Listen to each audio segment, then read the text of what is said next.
안녕하세요, 인플아빠입니다. 오늘은 네이버 블로그로 돈 벌기입니다. 돈 하면 너무 좀 상업적인 느낌이 나서 웬만하면 돈 얘기를 잘 제가 못 드리는 성격인데 오늘은 돈 얘기를 좀 드리려고 합니다. 자, 이 이미지 보이시나요? 블로그 하나로 작년 매출 13억 7천만원, 마진율 30%, 실제 사례입니다.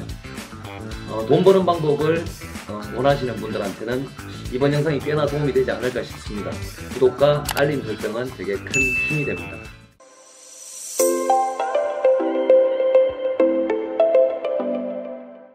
네이버 블로그로 돈 버는 방법은 여러 가지가 있습니다. 그 중에서 제가 오늘 딱 4가지만 설명드리도록 하겠습니다. 첫 번째, 현업입니다. 현업.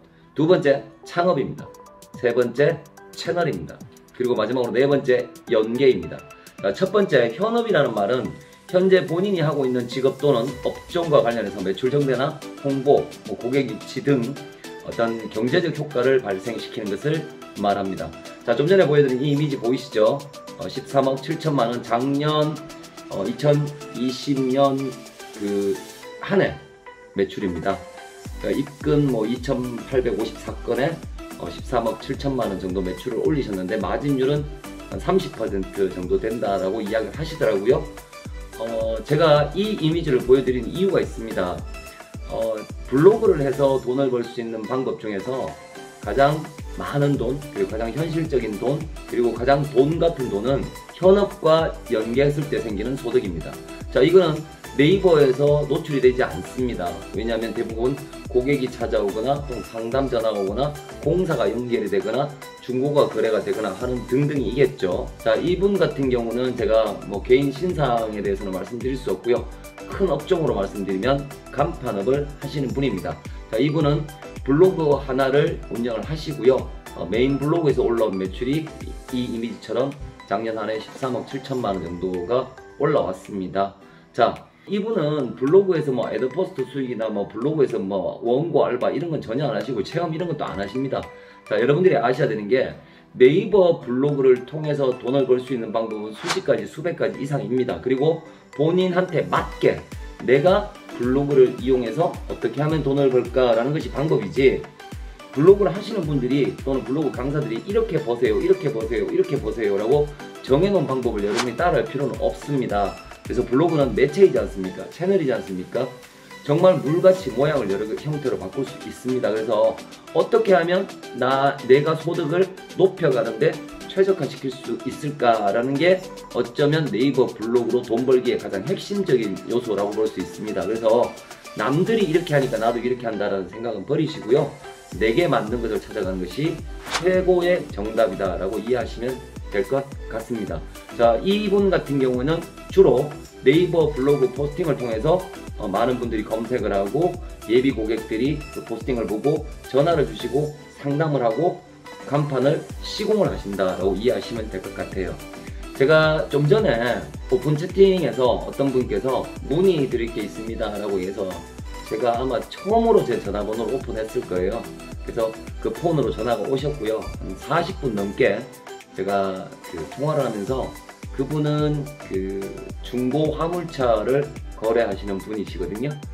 블로그 오래 하셨고 굉장히 오픈 마인드이시고 좋으신 분이더라고요. 근데 이제 블로그 저품질이 됐다, 이거 어떻게 하면 되겠냐 라고 해서 한 40분 넘게 통화를 했고요.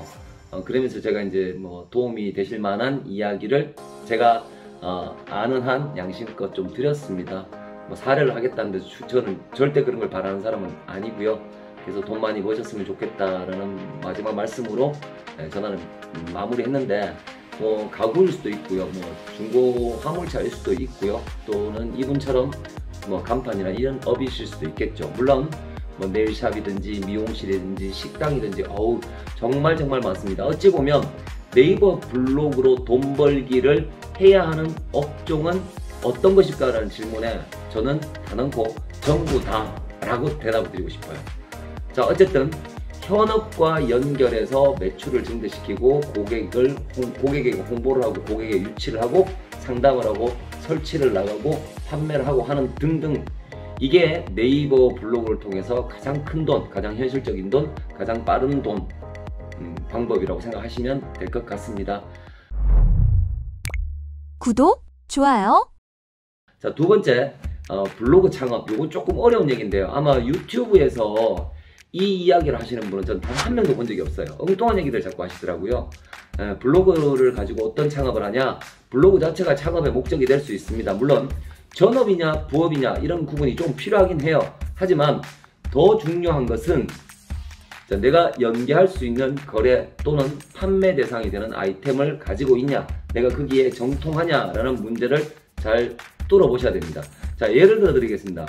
가구점에서 배달하시는 분이 우연히 블로그를 통해서 가구가 팔린다는 사실을 알게 되고 고객이 상담 전화가 오고 고객이 매장을 방문하게 된다는 걸 아신 거예요. 이분은 가구를 만드시는 분도 아니고요, 가구점을 하시는 분도 아니고요, 그냥 가구점에서 설치를 하는 기사였던 거예요. 그러니까 짐 들고 옮기고 하시는 분이었죠. 그러다가 우연히 블로그를 통해서 가구가 상당히 팔린다라는 걸 알게 되신 거예요. 이게 진짜일까? 라고 한번 테스트를 해보신 거예요. 자기 돈으로 광고비를 낸 거죠. 자기 가게가 아닌데도. 근데 자기 전화로 계속 전화가 오는 거예요. 그리고 매출이 일어나고 고객이 찾아오는 거예요. 아, 이거구나 싶어서 이분은 가구점을 따로 차리셨어요. 아무래도 가구점업에서 오래 계시다 보니까 뭐 가구를 어떻게 사입을 하고 어떻게 유통을 하고 어떻게 보관을 하고 등등 잘 아시겠죠. 기사로 오래 근무하셨으니까. 그러니까 가구를 수급하는 것에는 부담이 1도 없는 거예요.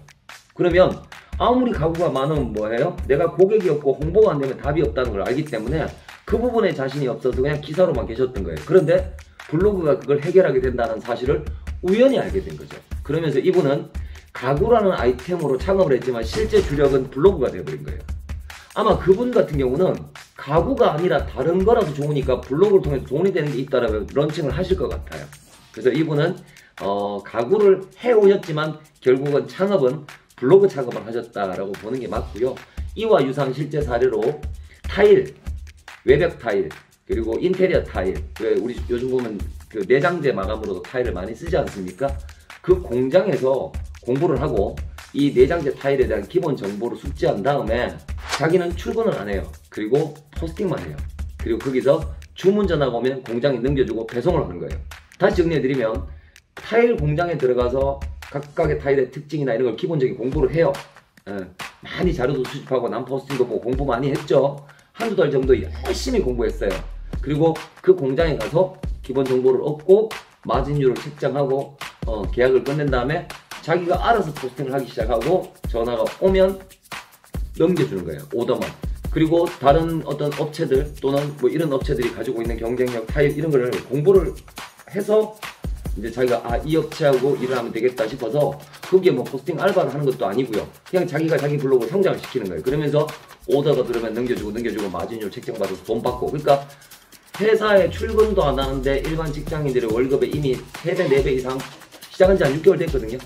올라가신 분도 있어요. 이분은 타일을 창업한 게 아니라 타일은 1도 몰라요. 공장 근처에 가본 적도 없고 타일 한번 들어본 적도 발라본 적도 없어요. 그런데 이분은 명확하게 따지면 블로그 창업을 한 거죠. 타일 창업을 한 게 아니라. 그래서 이것도 블로그 창업이다 라고 말씀을 드리고 싶고요. 또 제 아는 실제 사례입니다. 실제 사례인데 이분은 공직에 계시다가 자기가 품은 뜻이 있어서 그만두신 거예요. 그리고 뭘 차렸냐면 블로그 대행업을 하시는 거예요. 인맥으로 알게 된 분들, 그리고 그 인맥에 건너 그리고 또 자신의 블로그 포스팅을 통해서 본인이 한 번도 해본 적이 없는 관직에만 계시다가 블로그 대행업을 하시는 거예요. 타사, 뭐 타기관 등의 블로그 대행을 맡아서 월에 얼마 이런 식으로 계약을 해서 수십 건을 가지고 직원을 돌리면서 점점 온라인 마케팅 쪽에서 성장을 하고 계신 사례. 이분은 창업한 게 없습니다. 그냥 블로그 대행 자체가 창업입니다. 그리고 지금 또 제가 성장시킨 멘티들, 그렇죠, 수강생들 중에 블로그 강사를 하시는 분들이 있어요. 이분들은 블로그 자체가 창업인 거예요. 그러니까 블로그를 어떻게 포스팅하고 어떻게 성장시키고 지수가 무엇이고 이런 것들을 알면서 이분들은 블로그를 가지고 강사가 되신 분들이에요. 이것도 역시 블로그 창업이고요. 그리고 블로그 컨설팅을 하시는 분도 계십니다. 물론 제가 성장시킨 분들 중에 말이에요. 그래서 블로그를 가지고 자체적으로 창업이 얼마든지 가능하다. 자, 가장 큰 돈은 유튜브 영상을 보면 제가 가장 불만이 많은 게 뭐냐면요, 뭐 애더포스트 수익이 얼마 온다 뭐 이런 얘기들 많이 하셔요. 그거요, 돈도 아니에요. 가장 큰 돈은 현업과 연결되어서 고객을 유치하거나 상담 전화를 받고 설치, 설비, 판매를 하시는 분들이 엄청나게 큰 돈을 많이 벌어가고 있다는 건 틀림없는 사실이고요.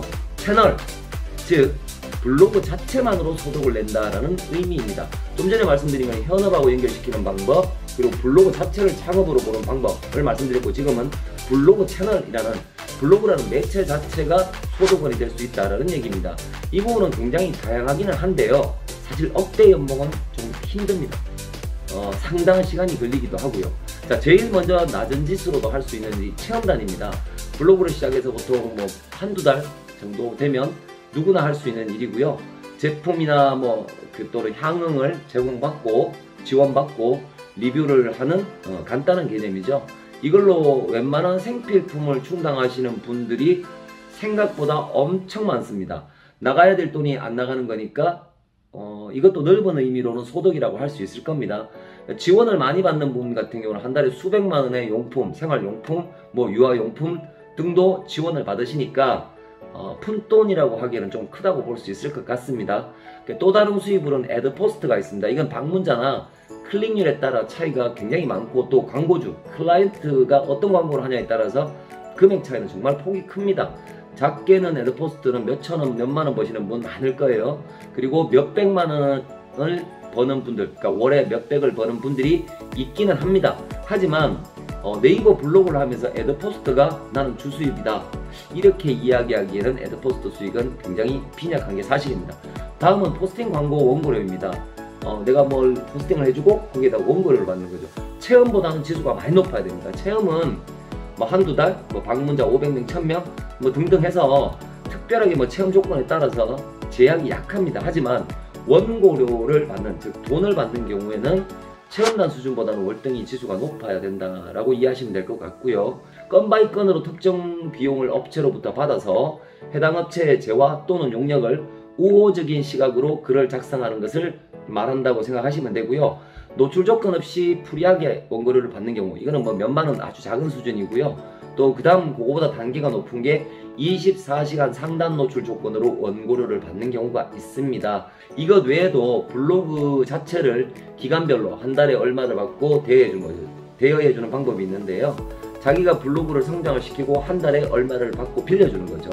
그렇게 하시는 방법도 있고요. 그러니까 자신의 블로그 중에 카테고리 나머지는 자기가 쓰고요. 원래 해오던 포스팅을 하시고요. 그 중에 새 카테고리 하나 만들거나 안 하면 하나에 해당 카테고리만 대여를 해서 수입을 올리는 경우도 있는데, 블로그 대여나 카테고리 대여는 하지 않는 게 좋습니다. 왜냐면 개인 신상이 많이 틀리거든요. 그 안에 들어가면 뭐 행원정보, 전화번호, 뭐 주소 뭐부터 시작해서 뭐 메일 계정부터 시작 별의별 게 다 있지 않습니까? 그래서 그거는 좀 안 하시는 게 옳지 않을까 싶고요.